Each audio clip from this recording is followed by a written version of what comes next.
오늘 이 아침에도 하나님의 은혜를 사모하여 기도의 자리에 나아오신 모든 성도님들을 환영하고 축복합니다. 오늘 우리에게 주신 하나님의 말씀은 구약성경 스가랴 2장 1절에서 13절까지의 말씀입니다.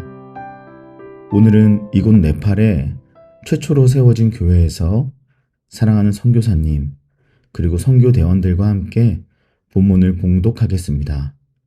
내가 또 눈을 들어 본즉 한 사람이 측량줄을 그의 손에 잡았기로 내가 어디로 가느냐 물은즉 그가 내게 대답하되 예루살렘을 측량하여 그 너비와 길이를 보고자 하노라 하고 말할 때에 내게 말하는 천사가 나가고 다른 천사가 나와서 그를 맞으며 이르되 너는 달려가서 그 소년에게 말하여 이르기를 예루살렘은 그 가운데 사람과 가축이 많으므로 성곽 없는 성읍이 될 것이라 하라.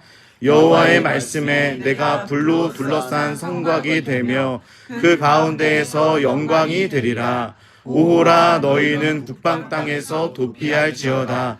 여호와의 말씀이니라. 이는 내가 너희를 하늘 사방에 바람같이 흩어지게 하였음이니라. 여호와의 말씀이니라.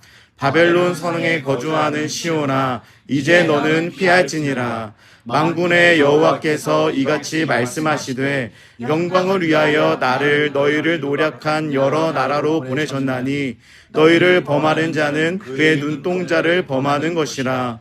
내가 손을 그들 위에 움직인즉 그들이 자기를 섬기던 자들에게 노략거리가 되리라 하셨나니 너희가 만군의 여호와께서 나를 보내신 줄 알리라. 여호와의 말씀에 시온에 따라 노래하고 기뻐하라. 이는 내가 와서 내 가운데에 머물 것임이라. 그 날에 많은 나라가 여호와께 속하여 내 백성이 될 것이요 나는 내 가운데에 머물리라. 내가 만군의 여호와께서 나를 내게 보내신 줄 알리라. 여호와께서 장차 유다를 거룩한 땅에서 자기 소유를 삼으시고 다시 예루살렘을 택하시리니 모든 육체가 여호와 앞에서 잠잠할 것은 여호와께서 그의 거룩한 처소에서 일어나심이니라 하라 하더라. 아멘. 사랑하는 여러분, 여러분의 기도로 인해 저는 지금 네팔에서 사랑하는 선교사님 그리고 선교대원분들과 하나님의 마음으로 선교 여정을 감당하고 있습니다. 지금까지 벌써 6일이 흘렀네요. 저는 이곳에서 지금 내가 가진 모든 것을 다 내려놓고 오직 하나님의 은혜만을 간구하고 있습니다.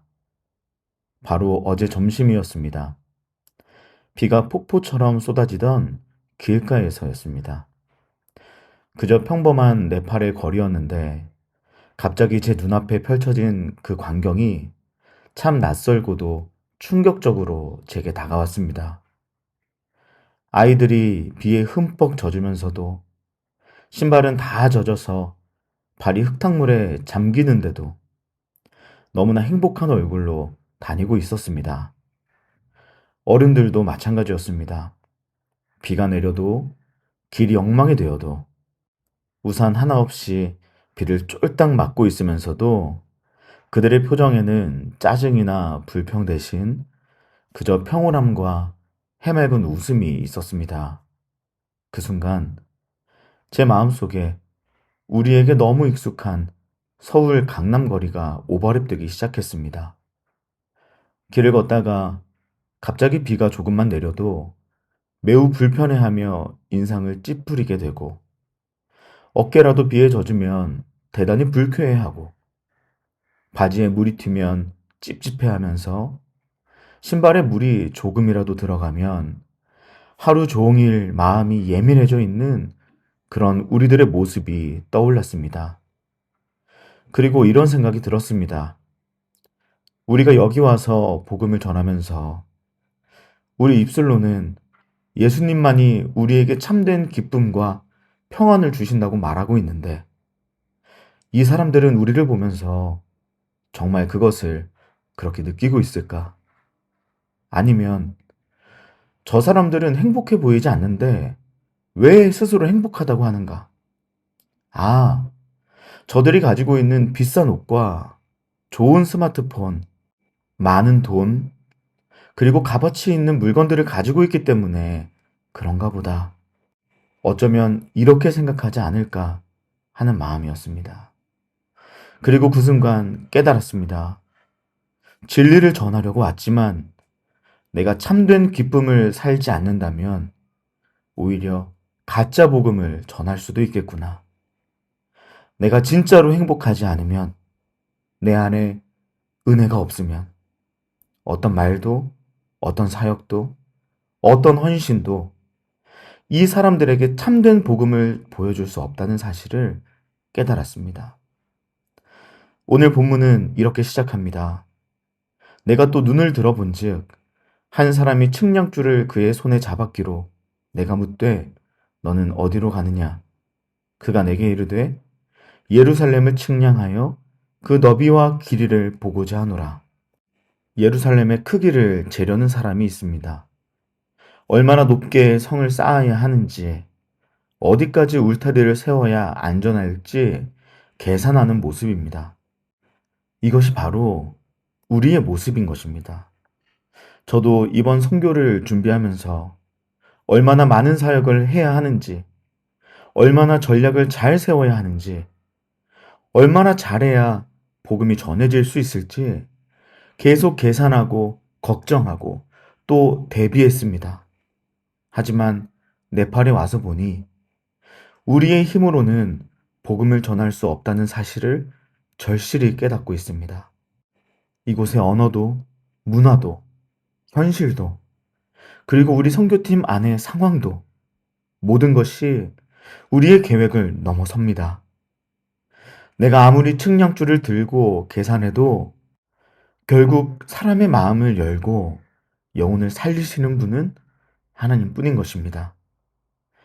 그리고 그때 하나님의 말씀이 들려옵니다. 예루살렘은 그 가운데 사람과 가축이 많으므로 성곽이 없는 성읍이 될 것이라. 여호와의 말씀에 내가 그 사방에서 불성곽이 되며 그 가운데에서 영광이 되리라. 사람들은 성곽을 쌓아야지만 안전하다고 생각합니다. 하지만 하나님은 말씀하시죠. 성곽이 없어도 된다. 내가 불의 성곽이 되어 너희를 지키겠다. 이렇게 말씀하고 계십니다. 여러분, 얼마나 놀라운 말씀입니까? 우리는 늘 안전을 확보하려고 애쓰지만 진짜 보호와 안전은 오직 하나님께서 친히 우리를 둘러싸실 때만 이루어지는 것입니다. 선교도 마찬가지인 것 같습니다. 우리의 울타리, 우리의 전략, 우리의 능력으로 결코 이루어지지 않습니다. 하나님이 불의 성곽이 되셔서 우리와 함께 하실 때, 그때 복음은 전해지고 사람들이 살아나는 것입니다. 그리고 이어서 하나님은 북방 땅 바벨론의 흩어진 백성들을 향해서 말씀하십니다. 너희는 도피하라. 너희를 범하는 자는 그의 눈동자를 범하는 것이라. 이처럼 하나님은 자신의 백성을 눈동자처럼 지킨다고 말씀하십니다. 눈동자가 무엇입니까? 우리의 몸에서 가장 연약한 부분이죠. 그래서 더욱더 강력하게 보호받는 부분이기도 합니다. 우리의 선교도 이와 같습니다. 우리가 영혼을 사랑할 힘이 있어서가 아니라 하나님이 먼저 그들을 눈동자처럼 아끼시기 때문에 복음이 전해지는 것입니다. 우리가 전략이 좋아서가 아니라 하나님께서 그분의 은혜와 사랑을 우리를 통해 흘러가게 하시기에 한 영혼이 구원받고 교회가 세워지고 잃어버린 영혼들이 하나님께 돌아오게 되는 것입니다. 다시 처음 이야기로 돌아가 보겠습니다. 비 오는 날 그러한 네팔 사람들의 얼굴을 보면서 저는 너무나 부끄러웠습니다.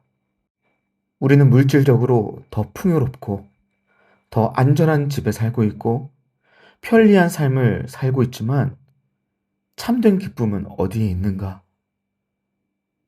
내가 하나님의 은혜로 기뻐하지 않으면서, 내가 하나님 때문에 행복하지 않으면서 어떻게 이들에게 복음만이 진짜 기쁨이라고 말할 수 있을까요? 진짜 선교 준비는 이러한 기술력이나 능력이 아닙니다. 내가 먼저 하나님의 은혜로 인하여 행복해지는 것입니다. 참된 기쁨을 누리며 살아가는 그러한 삶을 살아내는 것입니다. 하나님 때문에 하나님 안에서 기뻐하는 사람이 되는 것입니다. 그때 우리 얼굴에서 우리의 말과 행동에서 사람들이 복음을 보게 될 것입니다. 본문은 마지막에 이렇게 말하고 있죠. 시온에 따라 노래하고 기뻐하라. 이는 내가 와서 내 가운데 거할 것임이라. 많은 나라가 그날에 여호와께 속하여 내 백성이 될 것이요 나는 내 가운데 거하리라. 결국 선교와 사역의 중심은 우리가 되어서는 안 됩니다. 하나님이 우리 가운데 거하시고 그분의 영광이 드러날 때 모든 민족이 주님께 돌아오게 될 것입니다. 우리의 계획이 아니라 하나님의 임재가 복음 사역의 시작과 끝인 것입니다. 우리의 울타리와 계산을 넘어서 하나님이 불의 성곽이 되시고 우리 가운데 영광이 되실 때 진짜 선교가 우리의 삶 가운데 이루어질 것입니다. 사랑하는 여러분, 네팔에서 이 말씀을 묵상하며 저는 다시 한번 깨달을 수 있었습니다. 내 힘으로는 복음을 전할 수 없다. 내가 만든 울타리로는 한 영혼도 구할 수가 없다. 오직 하나님의 은혜로만, 하나님이 불의 성곽이 되시고 그분의 영광으로 임하실 때만 복음이 전해지고 한 영혼이, 민족과 열방이 돌아올 것이다. 우리의 삶도 마찬가지입니다. 가정에서, 직장에서, 교회에서 우리는 늘 측량줄을 들고 근심합니다. 울타리를 치고 어떻게 하면 안전할 수 있을지 계산하죠. 하지만 오늘 하나님은 이렇게 말씀하십니다. 내가 성곽이 되며 내가 너희의 영광이 되겠다. 그러므로 여러분, 우리는 이제 우리의 기준과 계산을 다 내려놓고 오직 하나님만을 의지하며 하나님의 은혜 때문에 그 복음 때문에 기쁘고 행복한 사람으로 살아가야 하는 것입니다. 그때 우리의 삶을 통해 은혜가 필요한 한 사람에게 복음이 흘러갈 것이고 그리고 이 네팔 땅에도 하나님의 나라가 임하게 될 것입니다. 기도하겠습니다. 우리가 스스로 성곽을 쌓으려 했던 것을 내려놓습니다. 우리의 힘으로 복음을 전하려던 교만도 내려놓습니다. 이제 오직 하나님만이 불의 성곽이 되어 주시고 우리 가운데 영광이 되어 주옵소서. 오직 복음으로 기뻐하는 자가 되게 하시고 우리의 삶을 통해 진짜 복음만이 흘러가게 하옵소서. 그리고 우리 개인의 기도 제목을 놓고 우리의 가정과 다음 세대 자녀들, 청년들을 위해 기도해 주십시오. 또한 진행 중인 네팔 선교와 준비 중인 코키 성경학교를 비롯해서 올 여름 다음 세대와 청년부 여름 사역 가운데 하나님께서 은혜 주시기를 기도해 주시기 바랍니다. 마지막으로 나라와 민족과 온 열방에 하나님 나라가 세워지기를 한마음과 한뜻으로 기도하며 나아가시겠습니다. 함께 기도하시겠습니다.